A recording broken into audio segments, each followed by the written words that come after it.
News first ಆಯೋಜಿಸ್ತಾ ಇರುವ ಕರ್ನಾಟಕದ ಅತಿ ದೊಡ್ಡ ಇವಿ ಎಕ್ಸ್ಪೋ. ಇದು ಬಹಳ ಸೀರಿಯಸ್ ಆಗಿ ಹೇಳ್ತೀನಿ ನೋಡಿ. ಔಷಧಿ ಅರ್ಥ ಮಾಡ್ಲಿಕ್ಕೆ ಅಂತಂದ್ರೆ ಏನದ ಅರ್ಥ? ನಮ್ಮದು ಜಾಸ್ತಿ ಪೇಷಂಟ್ ತರಿಸ್ತೀನಿ ಅಂತ ಹೇಳೋದಲ್ಲ, ನಿಮ್ಮ ಹತ್ರ ಆನ್ಸರ್ ಬರೋದಲ್ಲ. ತರಿಸ್ಕೊಳ್ತಾನೆ ಇದೀವಿ ಸರ್, ಯಾರು ಆತರ ಇಲ್ಲ ಅಂತ ಇದೆ ಅಂದ್ರೆ outsourcing provision is this, sir. Especially few departments like the radiology, sir, psychiatry. ಸ್ವಲ್ಪ ಬೇಕಾದ್ರೆ ಇವಾಗಲೇ ನೀವು ಬನ್ನಿ ಬನ್ನಿ ಮೀಡಿಯನ್ ಕರ್ಕೊಂಡು ನಾನು ತೋರಿಸ್ತೀನಿ ಅಂತ ಚಾಲೆಂಜಿಂಗ್ ಆಗಿ ಕೊಡುತ್ತೆ. ಅದು ಬಿಟ್ಟು ಈಗ ಹೊಸ ಗೇಟ್ ಹಾಕ್ಸಿದ್ರಿ, ಕಂಟ್ರೋಲ್ ಎಕ್ಸೆಸ್ ಗೇಟ್ ಅಂತ ಬಹಳ ಒಂಥರ ತಡೆಗಟ್ಟು ಬಹಳ ಕಷ್ಟ ಇದೆ ಸರ್. ನೋಡಪ್ಪ ಆಕ್ಷನ್ ಮಾಡ್ಬೇಕಾಗುತ್ತೆ ನೋಡು ನೋಡಿ ಇಲ್ಲಿಗೆ ನೋಡಪ್ಪ ನೀವು ಆಮೇಲೆ ಈಗೇನೆ ಮೊದಲು 3.5-4 ಕೋಟಿ ರೂಪಾಯಿ ದುಡ್ಡು ತಗೊಂಡು ಯಾಕೆ ಸಾಯಿದವರಿಗೆ ಕೊಡ್ಬೇಕಂತ ಹೇಳಿದ್ರೆ ನೀವೇನು ಕಮಿಟ್ಮೆಂಟ್ ಆಗಿದೇನು? ಏನು ಅವ್ರಿಗೆ ಕೊಡ್ಬೇಕಂತ ಏನು? ಯಾಕೆ ಅದನ್ನ ಟೆಂಡರ್ ಪ್ರೊಸೆಸ್ ಏನೈತೆ ಗುತ್ತಿಗೆ ಆದ ಮೇಲೆ ಇದನ್ನ ಟೆಂಡರ್ಗೆ ಅಷ್ಟು ತೊಂದರೆ ಐತೆ ನಿಮ್ಗ? ಟಾಯ್ಲೆಟ್ ಕ್ಲೀನಿಂಗ್ 24/7 ಕೊಟ್ಟಿದ್ದೀವಿ ಸರ್. ನೀವು 4 ಮಂದಿ ಮೊದಲು ಕಮ್ಯುನಿಕೇಶನ್ ತೆಗೆದು ಚೆನ್ನಾಗಿದ್ರಿ. ಜನ ನಿಮ್ ಬಗ್ಗೆ ಬಹಳ ಕಂಪ್ಲೇಂಟ್ಸ್ ಹೇಳಕತ್ತಾರ, ಹೊರಗಡೆ ಜನರು ಹೇಳಕತ್ತಾರ, ಕಂಪ್ಲೇಂಟ್ಸ್ ಜನಪ್ರತಿನಿಧಿಗಳು ಹೇಳಕತ್ತಾರ. ಹಿಂಗೆ ಮುಂದುವರೆದ್ರೆ ಮುಂದೆ ಕಷ್ಟ ಆಗ್ಬೋದು. ಇವಾಗ ಇದನ್ನ ಮತ್ತೆ ಮುಂದಿನ ಸಭೆಯೊಳಗೆ ಕೇಳ್ಕೊಳಕ್ ಹೋಗ್ಬೇಡ್ರಿ. ಶಾರ್ಟ್ಲಿ ನಾನು ಬರ್ತೀವಿ ನಾಳೆ MLA ಬರ್ತೀವಿ ಅನ್ಸುತ್ತೆ. ಒಂದೊಂದೇ ಇದು ಈಗ ಇಲ್ಲೇನಿತ್ತು ಹಳೆ ಹಾಸ್ಪಿಟಲ್ ಈಗ ಹಳೆ ಆ ಕಡೆ ಹೊಸ ಶಿಫ್ಟ್ ಆಗಿದೆ, ಅಲ್ಲಿ ತೊಂದರೆ ಆಗ್ಬಾರ್ದು. ಏನು ಮಾಡರೇಷನ್ ಮಾಡ್ಬೇಕು ಎಲ್ಲದೂ ರೆಡಿ ಮಾಡ್ಕೊಂಡು ಕ್ಲಾಸ್ ಕೆಲಸ ಮಾಡಿ.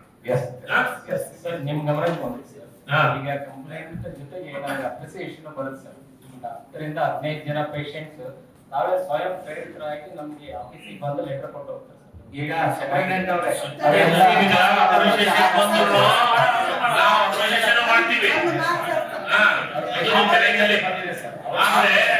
ನಿನಗೆ ನೀನು 100 ಕೆಲಸ 90 ಕೆಲಸ ಮಾಡಿ 10 ಕೆಲಸ ಮಾಡಲಿಲ್ಲ ಅಂತಂದ್ರು ನಿನಗೆ ನೆಗೆಟಿವ್ ಬರೋದೆ.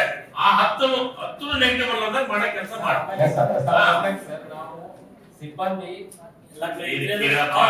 ನೀನು ಡಾಕ್ಟರ್ ಮಾನದಂಡ ಬೇಕಾಗಿಲ್ಲ, ನೀನು ಮಾನವೀಯತೆ ಬೇಕು. ಡಾಕ್ಟರಿಗೆ ಮಾನದಂಡ ಅಲ್ಲ, ಮಾನವೀಯತೆ. ಮಾನವೀಯತೆಯಿಂದ ನಡ್ಕೊಳ್ಳಿ ಸಾಕು. ಎಲ್ಲರೂ ಕಾನೂನು ಪ್ರಕಾರ ಈಗೆಲ್ಲ ಡಾಕ್ಟರ್ಸ್ ಏನೋ ಕೃಷಿ ಅಧಿಕಾರಿಗಳು ಇವರು ರೆವಿನ್ಯೂ ಡಿಪಾರ್ಟ್ಮೆಂಟ್ ಅಧಿಕಾರಿಗಳು ಮಾತಾಡೋದು ನೀವು ಮಾತಾಡೋದಲ್ಲ. ಅವೆಲ್ಲ ನಾನ್ಸೆನ್ಸ್ ಮಾತು, ಅಂತವೆಲ್ಲ ಸಹಿಸ್ಕೊಳಕ್ ಆಗಲ್ಲ. ನಿಮ್ಗೆ ಮಾನವೀಯತೆ ಇಂಪಾರ್ಟೆಂಟ್. ಡಾಕ್ಟರ್ ಅಂದ್ರೆ ಏನು?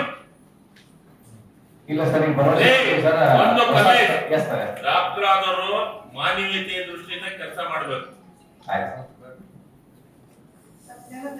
Very important. ನಿಮಗೆ ಇಬ್ಬರನ್ನ ಯಾವಾಗಲೂ ಸರ್ಕಾರದೊಳಗ ಸಾರ್ವಜನಿಕವಾಗಿ ಇಬ್ಬರು ಬಹಳ ಇಂಪಾರ್ಟೆಂಟ್. ಒಂದು ಜೀವನವನ್ನ ಕೊಡೋರು, ಒಂದು ಜೀವನವನ್ನ ರಕ್ಷಣೆ ಮಾಡೋರು. ಜೀವನ ಕೊಡೋರು ಶಿಕ್ಷಕರು, ಜೀವನವನ್ನ ರಕ್ಷಣೆ ಮಾಡೋರು ಡಾಕ್ಟರ್. ನೀವೆಲ್ಲ ಮಾನವೀಯತೆ ದೃಷ್ಟಿಯಿಂದ ನಡ್ಕೊಳಕ್ ಸ್ಟಾರ್ಟ್ ಮಾಡಿ ಸಾಕು. ನಮ್ಮ ಜಿಲ್ಲೆಗೆ ಹೆಸರು ಬರ್ತದೆ. ಸುಮ್ನೆ ಏನೇನೋ ಹೇಳ್ಬಾರ್ದು. ಅಪ್ರಿಸಿಯೇಷನ್, ನಿಮ್ಮ ಅಪ್ರಿಸಿಯೇಷನ್ 100 ಕೆಲಸ.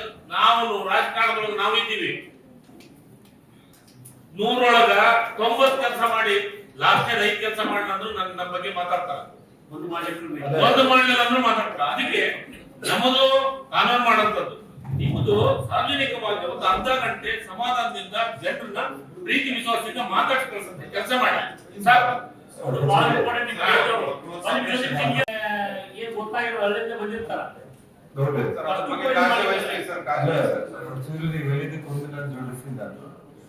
ವೈದ್ಯು ನಾರಾಯಣರು ಹರಿ ಅಂತ ಹೇಳಿ ನಿಮ್ಮನ್ನ ದೇವರ ಸಂಬಂಧ ಸಾಕ್ಷಾತ್ ಶ್ರೀಮನ್ನಾರಾಯಣ ಜೊತೆ ನಿಮ್ಮನ್ನು ನೋಡ್ತಿದ್ದಾರೆ.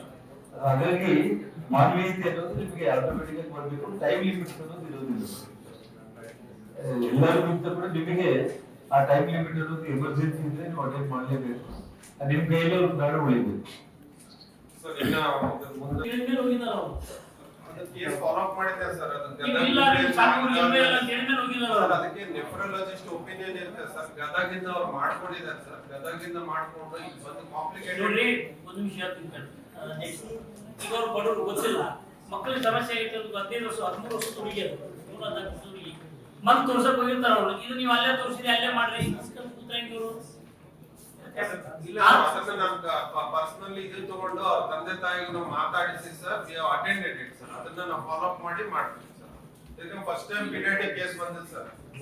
ಡಯಾಲಿಸಿಸ್ ಪೀಡಿಯಾಟ್ರಿಕ್ ಕೇಸಸ್ ಇರಲ್ಲ ಸರ್, ಅದು ನಮಗೆ ಪುಷ್ಟಿಗೆಯಿಂದ ಬಂದದ್ದು. ನಮ್ಮ ಮಾಹಿತಿ ಸಿಕ್ಕ ಮೇಲೆ ನಾನು ಅಟೆಂಡ್ ಮಾಡಿದ್ದೀನಿ ಸರ್.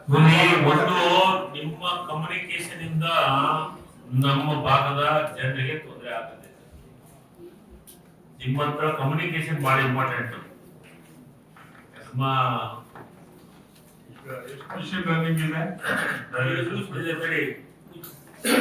ನಿಮ್ದು ಕಮ್ಯುನಿಕೇಶನ್ ಸ್ವಲ್ಪ ನಿಮ್ಮಲ್ಲೇ ಕಮ್ಯುನಿಕೇಶನ್ ಸಲಾಗದೆ ಇದೊಂದು ಸ್ವಲ್ಪ ತೊಂದರೆ ಆಗುತ್ತೆ. ಇಟ್ಟಿಗೆ ಅದನ್ನ ಸರಿ ಮಾಡ್ಬೇಕು. ಆಡಳಿತಾಧಿಕಾರಿ ನೀವು ಸ್ವಲ್ಪ ಅದನ್ನ ಈಗ ನೆಕ್ಸ್ಟ್ ಅವ್ರಿಗೆ ಕಳಿಸ್ರಿ. ಹೀಗೆ ಅದನ್ನ ಪುಷ್ಟಿಯಿಂದ ಆ ಕೇಸ್ ಬರ್ತಿದ್ದೆ ಅದನ್ನ ಅಟೆಂಡ್ ಮಾಡಿ. ಅಲ್ಲ ಅದು ಹೇಳಕ್ಕೆ ಈಗ ಸಚಿವರು ಹೇಳ್ತಾರೆ ಅಟೆಂಡ್ ಮಾಡಿ.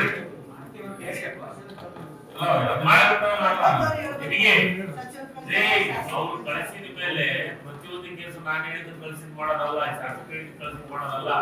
ನಮ್ಮ ಜಿಲ್ಲೆಯೊಳಗ ಅದೊಂದು ಬಡತನದಾಗಿರೋಂಥವ್ರಿಗೆ ಇಮಿಡಿಯೇಟ್ ಆಗಿ ಅಟೆಂಡ್ ಮಾಡಿ. ಪ್ರತಿಯೊಬ್ರು ಕಂಪ್ಲೇಂಟ್ ಹೇಳ್ಬಾರ್ದು. ಕಂಪ್ಲೇಂಟ್ ಹೇಳೋದಲ್ಲ ಅದು. ಸರ್ ಐಎಸ್ ಪ್ರೈವೇಟ್ ಹಾಸ್ಪಿಟಲ್ಗೆ ಹೋಗ್ತಾರೆ ಸರ್. ಈ ಲೋಕಲ್ ಒಟ್ಟಾಗಿ 3 ಶಿಫ್ಟ್ ಅಲ್ಲಿ ಮಾಡ್ತಾರೆ. ಸೊ ಅರೌಂಡ್ 60 ಪೇಷಂಟ್ ಇದೆ ಸರ್. ಬಂದವರಿಗಾಗಿದ್ದು ನಾವು ಇಲ್ಲ ಅಂತ ಹೇಳ್ತಾರೆ. ಕೆಲಸ ಮಾಡಿಸಿ. ಪ್ರೈವೇಟ್ ಹಾಸ್ಪಿಟಲ್ ಜೊತೆ ಏನಾದ್ರು ಮಾತುಕತೆ ತೆಗಿತಾನು ಅದ ನೀವು ಸರ್ ಇನ್ನೊಂದು ನಾಳೆ ಕ್ಲಿನಿಕ್ ಆಯ್ತು ಸರ್ ಮಾಡ್ತೀನಿ. ಈಗ ಡಯಾಲಿಸಿಸ್ಗೆ ನೀವು ಚಾರ್ಜ್ ಮಾಡ್ತೀರಾ? ಚಾರ್ಜ್ ಮಾಡೋದು ಮನೆ ಬಂದವರು ಕೂಡ ಹೇಳಿದಾರೆ ಸರ್. ಇಲ್ಲ ನೋಡ್ರಿ, ಚಾರ್ಜ್ ಮಾಡ್ತೀವಿ, ಇಲ್ಲ ಸಣ್ಣ ಬಿಪಿಎಲ್ ಕಾರ್ಡ್ SC/ST ಇದ್ರೆ ಯಾರಿಗೂ ಚಾರ್ಜ್ ಮಾಡಲ್ಲ ಸರ್. ಯಾರಿಗೆ ಬಿಪಿಎಲ್ ಕಾರ್ಡ್ ಮತ್ತೆ SC/ST ಇದ್ರೆ ಚಾರ್ಜ್ ಮಾಡಲ್ಲ. ಉಳಿದವರಿಗೆ ಗವರ್ನಮೆಂಟ್ ಆರ್ಡರ್ ಇದೆ ಸರ್. ಗವರ್ನಮೆಂಟ್ ನಾಮಿನಲ್ ಚಾರ್ಜಸ್ ಇರುತ್ತೆ ಅಷ್ಟು ಮಾಡ್ತಾರೆ. ನೋಡ್ರಿ ಅವರು ಬಹಳ ಬಡವರು. ನಿಮಗೆ ಏನಾದ್ರು ಕಮರ್ಸ್ ಜಾತಿ ಬೇಕಾದ್ರೆ ಅವ್ರ ಸಮಸ್ಯೆಯನ್ನ ಇದ್ರೆ ನೀವು DC ವಿನಂತಿ ಮಾಡಿಸ್ಕೊಳ್ಳಿ. ನೀವು ಯು ಕ್ಯಾನ್ ಡೂ ಇಟ್. ಅವರು ಜನರಲ್ ಬರ್ತಾರೆ, ಸೌಲಭ್ಯ ಇರೋದು ಬರ್ತಾರೆ. ಅವರು ಸಮಸ್ಯೆ ಇದೆ ಎಷ್ಟೇ ಅಷ್ಟೇ ಇರ್ತಕ್ಕಂಥದ್ದಲ್ಲ. ಅದಕ್ಕೆ ಕಳಿಸ್ಬಿಟ್ಟು ಸಚಿವರು ಹೇಳಿದಾರ ಮಾಡಿಕೊಡ್ಬೇಕು.